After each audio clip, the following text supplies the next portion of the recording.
एक समय की बात है, एक धर्मात्मा राजा ने अपने राज्य में एक अनोखी चुनौती रखी।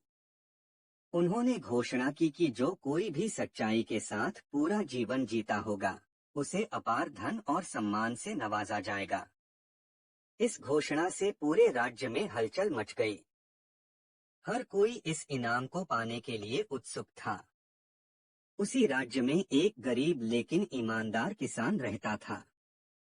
उसने अपने जीवन के हर कदम पर सच्चाई को अपनाया था।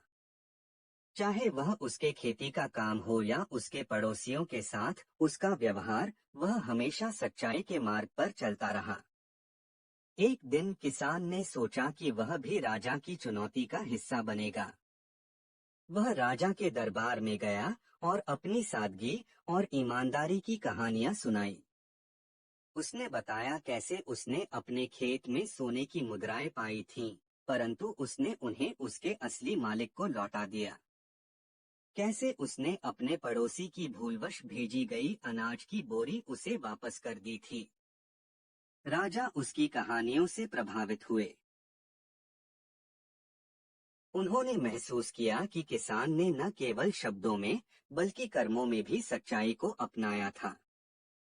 राजा ने उसे इनाम के रूप में सोने के सिक्के, नई भूमि और राज्य में सम्मानित स्थान दिया और आश्वासन दिया कि उसकी सच्चाई और ईमानदारी का राज्य भर में गुणगान किया जाएगा।